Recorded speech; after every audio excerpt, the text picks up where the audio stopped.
CPA Chalkpiece Academy Pro Channel.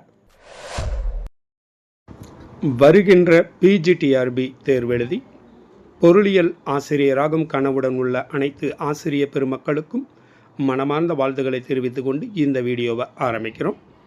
இது PGTRB 2026 பொருளியல் பாடத்திற்கான வாட்ஸ்அப் எக்ஸாமிற்கான யூனிட் 1 கிளாஸ் நம்பர் 11க்கான வீடியோவாகும். இடர் மற்றும் நிலையற்ற தன்மை சம்பந்தப்பட்ட நுகர்வோர் விருப்பத் தேர்வு என்ற தலைப்பின் கீழ் இந்த வீடியோ உருவாக்கப்பட்டுள்ளது. இந்த வீடியோவை நீங்கள் பார்த்தவுடன் இதற்கான மெட்டீரியல் உங்கள் வாட்ஸ்அப் நம்பருக்கு அனுப்பப்படும். அதிலிருந்து புத்தம் புதிய வினாக்கள் உருவாக்கப்பட்டு தேர்வானது நடைபெறும். இந்த தேர்வு பயிற்சியில் நீங்களும் கலந்து கொள்ள விரும்பினீர்கள் என்றால் இந்த நம்பருக்கு கால் செய்து உங்கள் பெயரை பதிவு செய்து நீங்களும் பயிற்சி பெறலாம். மிக குறைந்த மாதச்சந்தா மட்டும் கட்டி இந்த பயிற்சியை அடுத்து வருகின்ற PGTRB எக்ஸாம் வரையில் தொடர்ந்து பயணிக்கலாம். மேலும் விவரங்களுக்கு வாட்ஸ்அப் நம்பரை தொடர்பு கொள்ளுங்கள். இப்போ இந்த வீடியோவை பார்க்குறோம். இந்த வீடியோவை பார்க்குறதுக்கு முன்னால் இதற்கு முன்னர் வெளியான வீடியோவையும் பார்த்துவிட்டு வந்தீர்கள் என்றால் உங்களுக்கு பயனுள்ளதாக அமையும். இடர் மற்றும் உறுதியற்ற தன்மை சம்பந்தப்பட்ட நுகர்வோர் விருப்பத் தேர்வு என்ற தலைப்பின் கீழ் இந்த வீடியோ உருவாக்கப்பட்டுள்ளது. The modern utility analysis of choices involving risk or uncertainty இந்த தலைப்பின் கீழே தான் நம்ம பார்க்க போகிறோம். ஆபத்து மற்றும் நிச்சயமற்ற தன்மை என்ற கருத்தாக்கத்தை உறுதியான கருத்துக்கு மாறாக நன்கு விளக்கவும் புரிந்து கொள்ளவும் முடியும். எனவே முதலில் நிச்சயம் என்ற கருத்தாக்கத்தை உற்று நோக்குவோம். அதாவது முதல்ல நாம் எதை பார்க்க போகிறோம்னா, நிச்சயமற்ற தன்மை ஆபத்துன்றதை பார்க்குறதுக்கு முன்னால் முதல்ல நிச்சயம் என்ற வார்த்தைக்கு என்ன அர்த்தம்ன்றதை பார்க்கணும். அதுக்கப்புறம்தான் ஆபத்து மற்றும் நிச்சயத்தன்மையை பற்றி நம்ம விளக்கமாக தெரிஞ்சுக்கிறணும். நிச்சயம்னா என்ன? நிச்சயம் என்பது சந்தை நிலைமைகளை பற்றிய சரியான அறிவின் நிலையாகும் அப்படின்னு சொல்கிறாங்க. நிச்சயம் என்பது சந்தை நிலைமைகளை பற்றிய சரியான அறிவு நம்மக்கிட்ட இருக்கணும். அதுதான் நிச்சயம். நிச்சயம் இந்த மாதிரி தான் நடக்கும், மார்க்கெட்டில் இந்த மாதிரி தான் நடக்கும் அப்படின்றத தெரிஞ்சு வச்சிருக்கிற ஒரு அறிவினுடைய நிலை தான் நிச்சயம் என்பது அப்படின்னு சொல்லப்படுது. உறுதியான நிலையில் முதலீட்டில் ஒரே ஒரு வருமான விகிதம் மட்டுமே உள்ளது மற்றும் அந்த விகிதம் முதலீட்டாளர்களுக்கு தெரியும். அப்படிப்பட்ட ஒரு விஷயந்தான் நிச்சயம் அப்படின்னு சொல்லப்படுது. அதாவது முதலீடு இருக்குது, அதில் ஒரே ஒரு வருமான விகிதம் மட்டுமே உள்ளது மற்றும் அந்த விகிதம் முதலீட்டாளர்களுக்கு எவ்வளவு வச்சுருக்கோம் அப்படின்றது முழுமையாக தெரியும். இந்த மாதிரி தெரிஞ்சதை வச்சு செயல்படும் பொழுது தான் அதை நிச்சயம் அப்படின்னு சொல்லப்படுது. அதாவது உறுதியான நிலையில் முதலீட்டாளர்கள் தங்கள் முதலீட்டு முடிவுகளின் விளைவை முழுமையாக அறிந்திருக்கிறார்கள். அதாவது உறுதியான நிலையில் ஒரு முதலீட்டாளர் இருக்காருன்னா, தன்னுடைய முதலீடு இவ்வளவு போடுறோம்னா அதனுடைய விளைவு எப்படி கிடைக்கும் அப்படின்றத முழுமையாக தெரிஞ்சு வச்சுருப்பாங்க. அதுதான் நிச்சயமான தன்மை. இதுதான் நடக்கும் அப்படின்றத தெரிஞ்சு வச்சுருப்பாங்க. எடுத்துக்காட்டாக, உங்கள் சேமிப்பை 10% வட்டியுடன் நிலையான வைப்புத் தொகையில் டெபாசிட் செய்தால், ஃபிக்ஸட் டெபாசிட்டில் ஒரு 10% வட்டியுடன் ஒரு அமௌண்ட்டை போடுறீங்கன்னு வச்சுக்கோங்க. டைம் டெபாசிட்டில் உங்கள் முதலீட்டின் வருமானம் 10% என்பதை நீங்கள் உறுதியாக அறிவீர்கள். இப்போ 1,00,000 ரூபா போடுறீங்கன்னா அதில் 10% எவ்வளவு உங்களுக்கு வரும்ன்றது உங்களுக்கு தெரியும். அதை தான் நிச்சயம் அப்படின்னு சொல்லப்படுது. நிச்சயமாக உறுதியாக அந்த முதலீட்டாளருக்கு அது தெரிந்திருக்கும். மேலும் FDRஐ எந்த நாளும் ரொக்கமாக மாற்றலாம். அந்த அமௌண்ட்டையும் நம்ம முழுமையாக பணமாகவும் ரொக்கமாகவும் மாற்றிக்கொள்ளலாம் அப்படின்றதும் அந்த முதலீட்டாளருக்கு தெரிந்திருக்கும். அல்லது நீங்கள் 11% வட்டியுடன் அரசாங்க பத்திரங்களையோ அல்லது கருவூல பில்களையோ வாங்கினீங்கன்னா உங்கள் முதலீட்டின் மீதான வருமானம் ஆண்டுக்கு 11% என்பதை நீங்கள் உறுதியாக அறிவீர்கள் இல்லையா? ஏன்னா உங்களுக்கே தெரியும், 10% நம்ம அமௌண்ட்டை போடுறோம்னா 10% நம்மளுக்கு அமௌண்ட்டு வந்தே தீரும்னு தெரியும். 11% போடுறோம்னா 11% நமக்கு கிடைக்கும் லாபமாக. இதெல்லாம் நம்மளுக்கு தெரிஞ்சிடும்.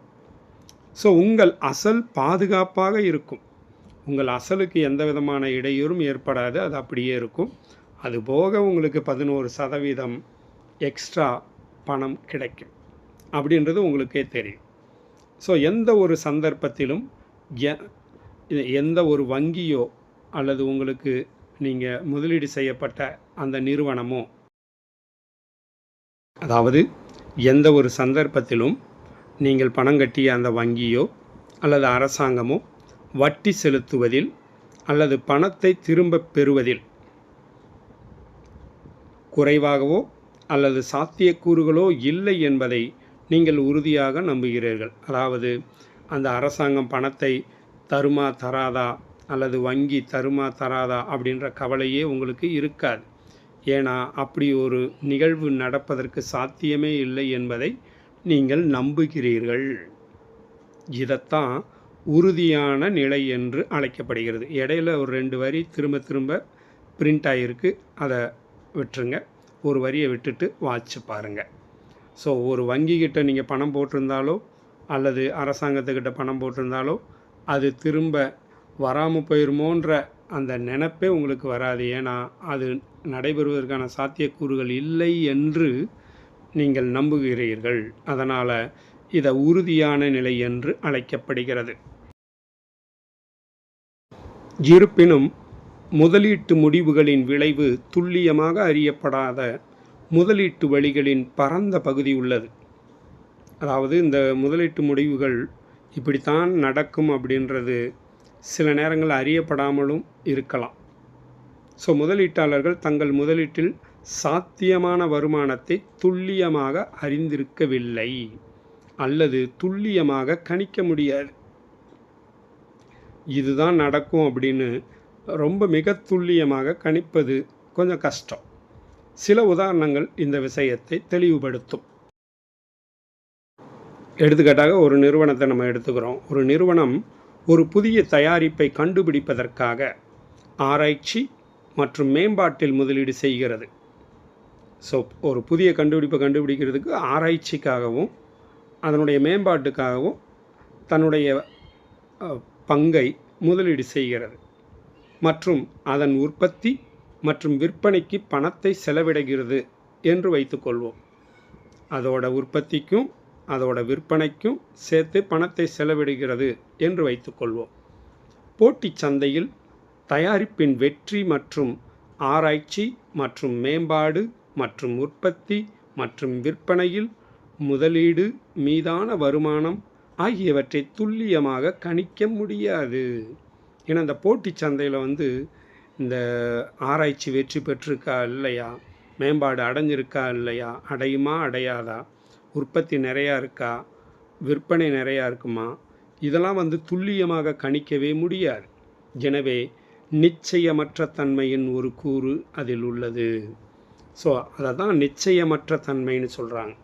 ஸோ அந்த நிறுவனம் தன்னுடைய எல்லாத்துலேயுமே பங்கு எடுத்துக்கொண்டாலும் அதனுடைய முடிவு இப்படித்தான் இருக்கும்னு மிக துல்லியமாக கணிச்சிடவே முடியாது என்பது நிதர்சனமான ஒரு உண்மை.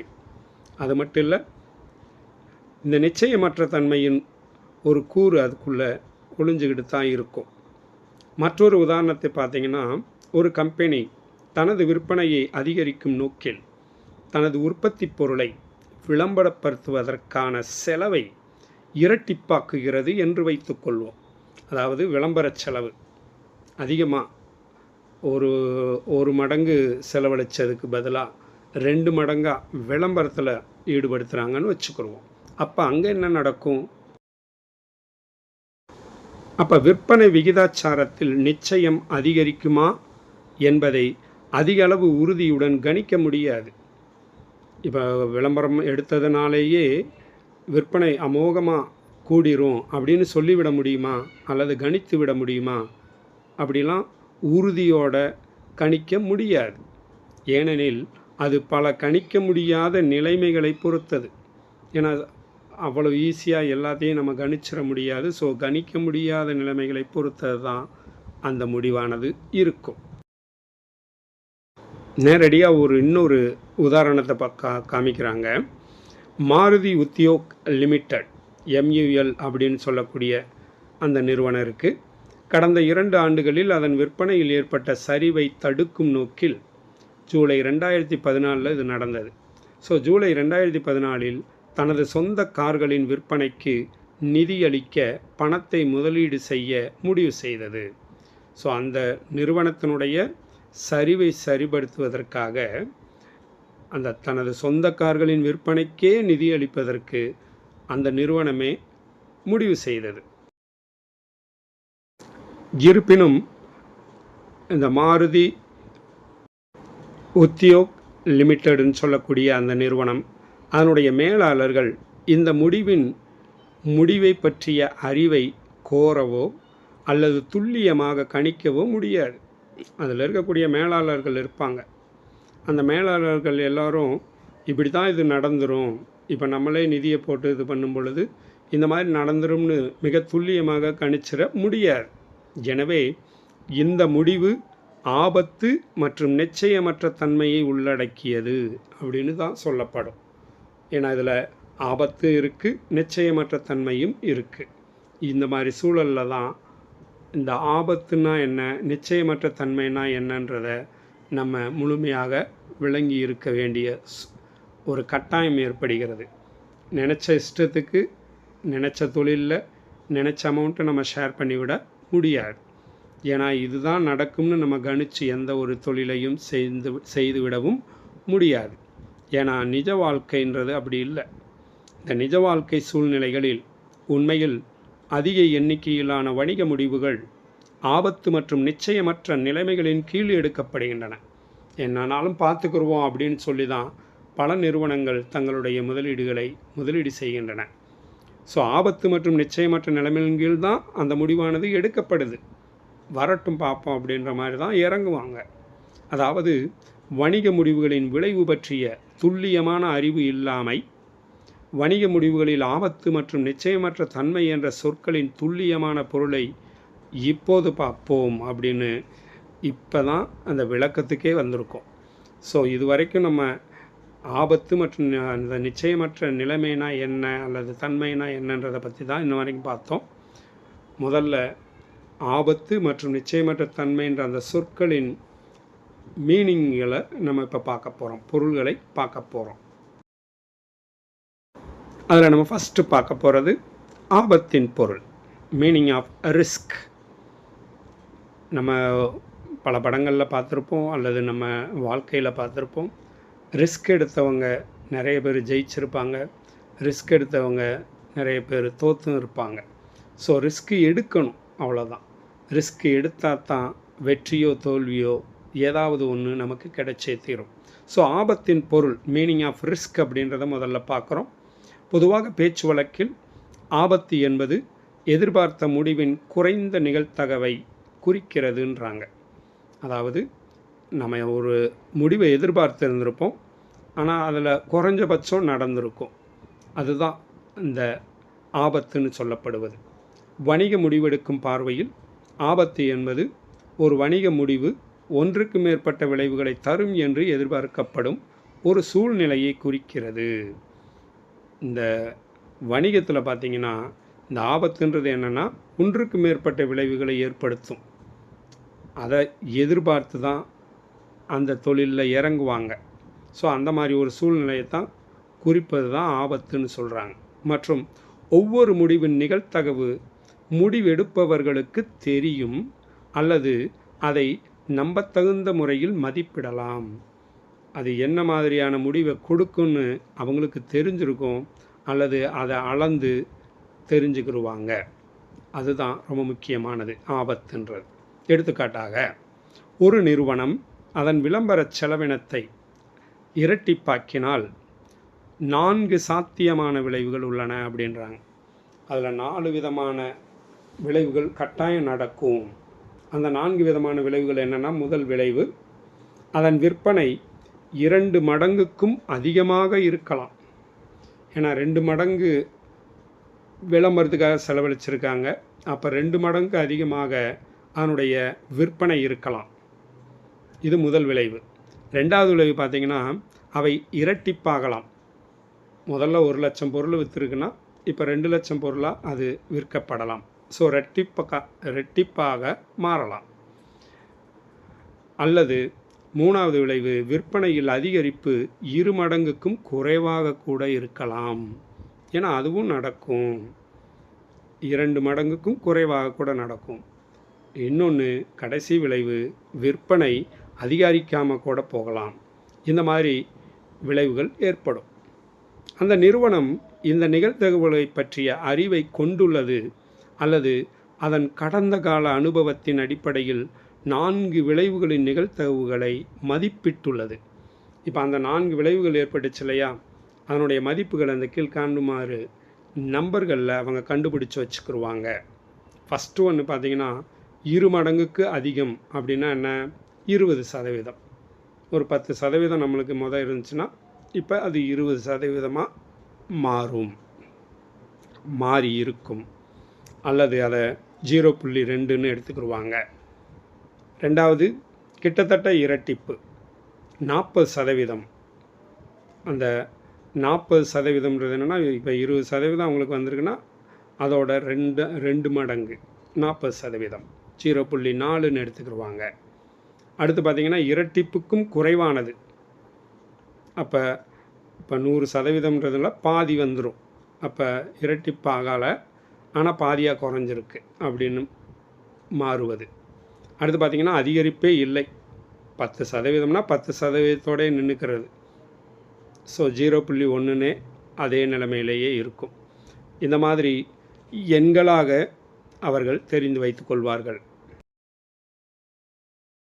அதாவது விற்பனையை இரட்டிப்பாக்குவதை விட அதிகமாக எதிர்பார்ப்பதில் 80% ஆபத்து உள்ளது.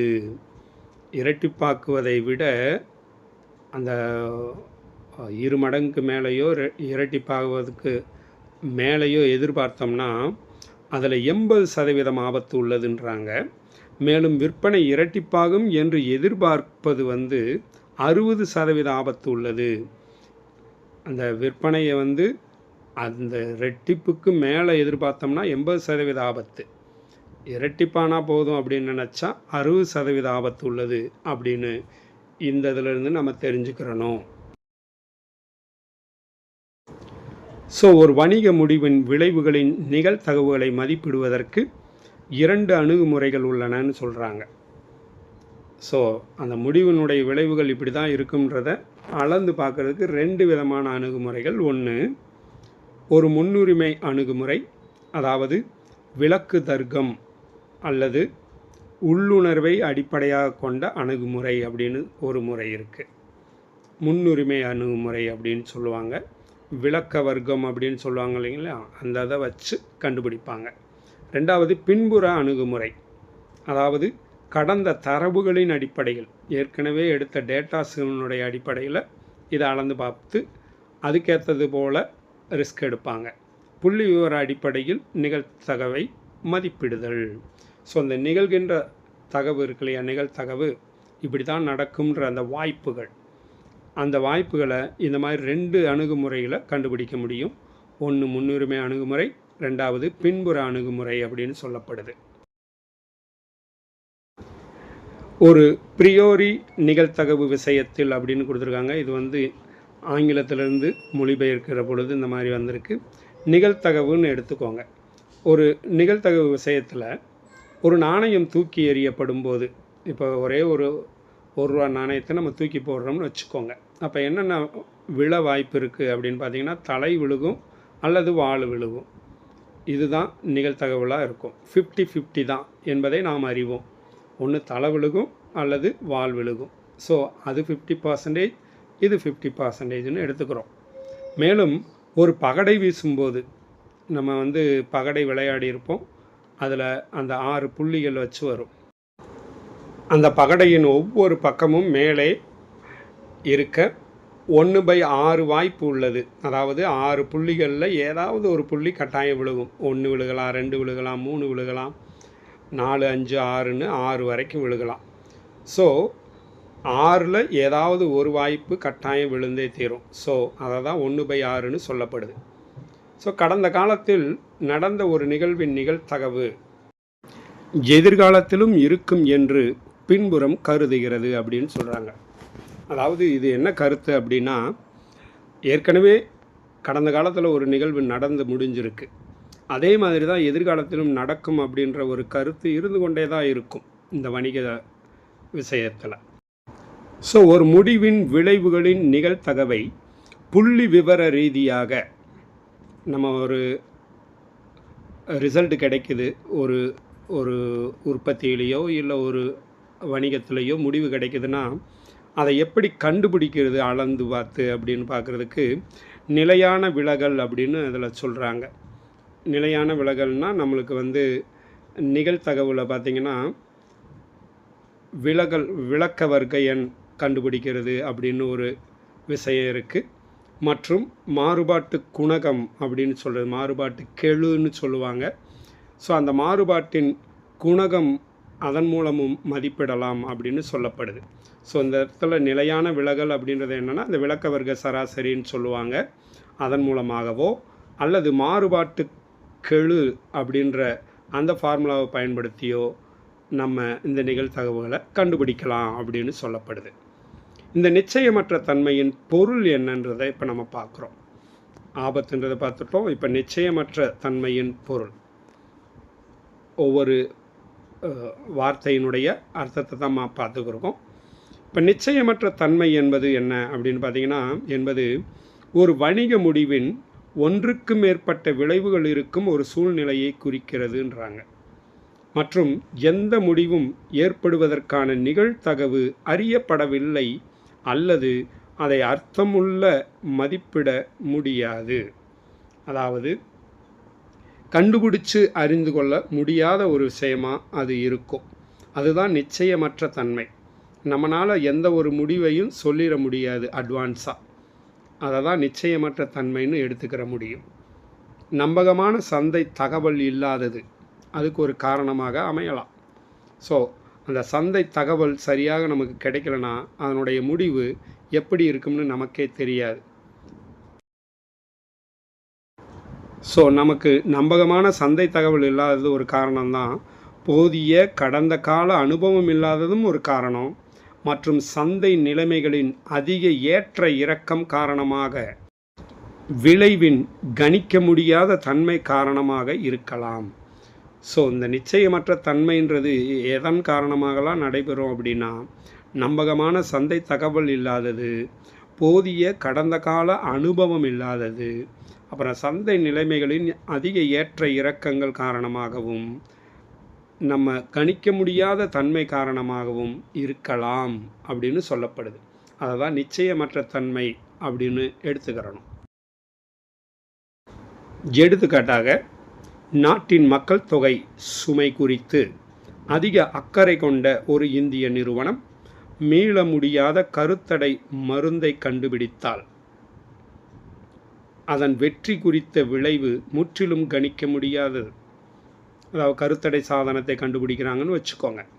அப்படி கண்டுபிடிச்சா அது 100க்கு 100% வெற்றி அடையும் அப்படின்றத யாரும் கணிச்சு சொல்லிட முடியாது. அதை முற்றிலும் கணிக்கவே முடியாது. காப்பீட்டு நிறுவனங்களின் விஷயத்தை கவனியுங்கள். அதுவும் அதே மாதிரி தான். காப்பீட்டு நிறுவனங்களும் அதே மாதிரி தான் ரிஸ்க் தான் எடுத்து தங்களுடைய அந்த தொழிலை செய்து கொண்டிருக்கிறார்கள். காப்பீடு செய்யப்பட்டவர்களின் இறப்பு விகிதம், கார்கள் மற்றும் பிற வாகனங்களின் விபத்து விகிதம், கட்டிடங்கள் தீப்பிடித்து எரியும் விகிதம் மற்றும் பலவற்றை அவர்கள் மிகவும் துல்லியமாக கணிக்க முடியும். ஆனால் ஒரு குறிப்பிட்ட காப்பீட்டு நபரின் மரணம், ஒரு குறிப்பிட்ட கார் விபத்தில் சிக்குவது அல்லது ஒரு குறிப்பிட்ட வீடு தீப்பற்றி விபத்துக்குள்ளாகும் என்று கணிக்க முடியாது. இதெல்லாம் நடந்துச்சுன்னா அவங்களுக்கு உண்டான இழப்பீடை வழங்க முடியும். ஆனால் இதெல்லாம் நடக்குமா நடக்காதான்றத உறுதியாக சொல்லவே முடியாது. ஸோ இதில் ஒரு நிச்சயமற்ற தன்மை இருப்பதை நாம் உணர முடிகிறது. இதில் நீண்ட கால முதலீட்டு முடிவுகள் கணிக்க முடியாத விளைவுகளுடன் நிச்சயமற்ற தன்மையை உள்ளடக்கியதுன்னு சொல்கிறாங்க. நீண்ட கால முதலீடு இருக்கு இல்லைங்களா, ஒரு 10 வருஷம் 15 வருஷம்லாம் சில பேர் போடுவாங்க. அந்த மாதிரி போடக்கூடியதில் சில நேரங்களில் சக்ஸஸ்ஃபுல்லாகவும் முடியலாம், அல்லது இடையிலேயே அந்த நிறுவனம் திவாலாகலாம். இந்த மாதிரியான பல்வேறு சூழ்நிலைகள் ஏற்படலாம். ஸோ அதை கணிக்க முடியாத விளைவுகளுடன் நிச்சயமற்ற தன்மை இருக்குதுன்னு தான் அதில் சொல்கிறாங்க.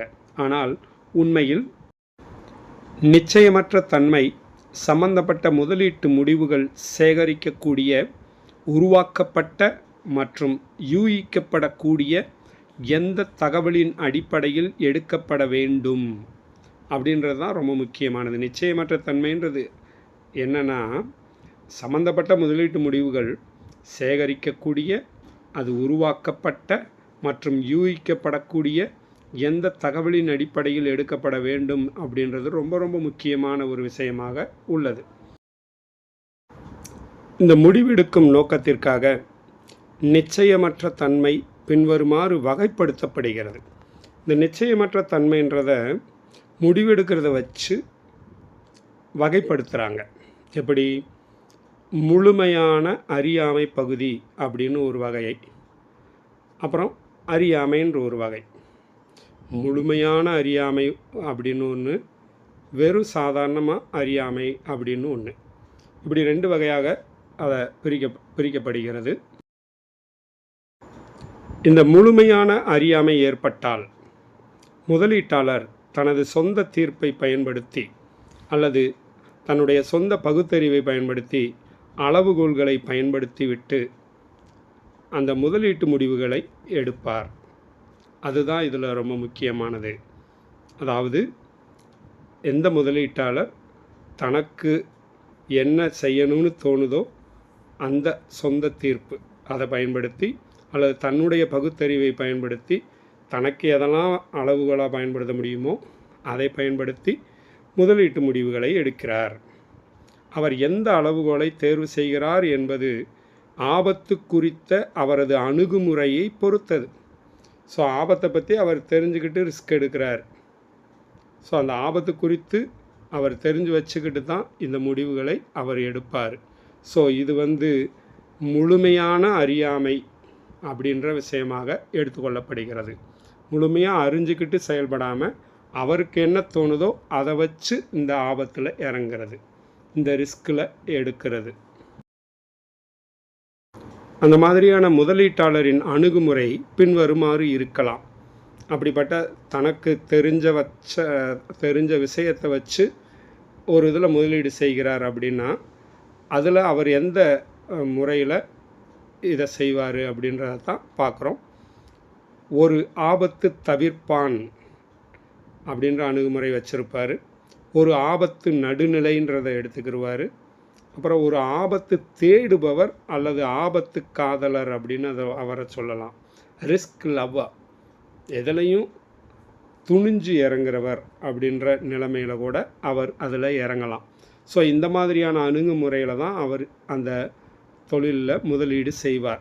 ஸோ ஒரு ஆபத்து தவிர்ப்பான் எதிர்பார்ப்பார், ஒரு ஆபத்து நடுநிலையோடு இருக்குதா இல்லையான்னு பார்த்து இறங்குவார், அல்லது ரிஸ்க் எடுப்போம் அப்படின்னு சொல்லி ஆபத்தை தேடுபவராக கூட அவர் மாறி அந்த முதலீட்டை செய்வார். ஸோ எளிமையான வார்த்தைகளில் கூறுவதானால் ஒரு ஆபத்து தவிர்ப்பான் அதிக ஆபத்துள்ள வணிகத்தில் முதலீடு செய்வதை தவிர்க்கிறது. ஸோ அதை தான் ஆபத்து தவிர்ப்பான் அப்படின்னு சொல்லப்படுது. ஸோ இந்த அணுகுமுறை கூட அவர்கிட்ட இருக்கலாம். ஒரு ஆபத்து நடுநிலை, அது எப்படி இருக்கும்னா, அந்த நடுநிலை முதலீட்டாளர் தனது தீர்ப்பு, நிலைமையை புரிந்து கொள்வது மற்றும் அவரது கடந்த கால அனுபவத்தின் அடிப்படையில் சிறந்த முடிவை எடுக்கிறார். ஸோ தனக்கு முன்னாடி இருக்கிற அனுபவத்தை வச்சுக்கிட்டு ஒரு நல்ல முடிவை எடுப்பார். அப்படின்றது தான் ஒரு நடுநிலை முதலீட்டாளராக அவர் அந்த அணுகுமுறையாக இருந்துச்சுன்னா அவருக்கு அது செயல்படும். அவர் தன்னால் முடிந்த அனைத்தையும் செய்கிறார், மீதமுள்ளவற்றை சந்தைக்கு விட்டு விடுகிறார். முடிஞ்ச அளவுக்கு அவர் இறங்கி வேலை பார்க்குறாரு. மீதம் இருக்கிறத சந்தைக்கே விற்றுறது. அதிக ஆபத்து அதிக ஆதாயம் என்ற கூற்றின்படி செல்பவர் ஆபத்து பிரியர். இந்த 3வது அணுகுமுறை தான் ரொம்ப மோசமானது. அதிக ஆபத்து இருக்கும், அதிக ஆதாயம். அதிக ஆபத்து இருக்கிறதுல அதிக ரிஸ்க் எடுக்கிறதுல தான் அதிகமாக ஆதாயம் கிடைக்கும்ன்ற அந்த கூற்றை சுமந்து கொண்டு சில பேர் என்ன பண்ணுவாங்கன்னா முதலீட்டில் இறங்குவாங்க. அவங்கள ஆபத்து பிரியர் அப்படின்னு சொல்கிறாங்க. மற்ற வகை முதலீட்டாளர்களைப் போலல்லாமல் அவர் அதிக எதிர்பார்க்கப்படும் ஆதாயங்களுடன் ஆபத்தான வணிகத்தில் முதலீடு செய்ய விரும்புகிறார். எவ்வளவு ரிஸ்க் இருந்தாலும் பரவாயில்ல, அதில் நான் முதலீடு செஞ்சு பெரிய ஆள் ஆகியே தீருவேன் அப்படின்னு சில பேர் இறங்குவாங்க. அவங்களுக்கு சில நேரங்களில் அது ஒர்க் அவுட் ஆகவும் செய்யும். ஸோ அவரை ஆபத்து பிரியர் என்று கூட சொல்லுகிறார்கள். ஏன்னா ரிஸ்க் லவ்வர் அப்படின்னு அவரை சொல்கிறாங்க.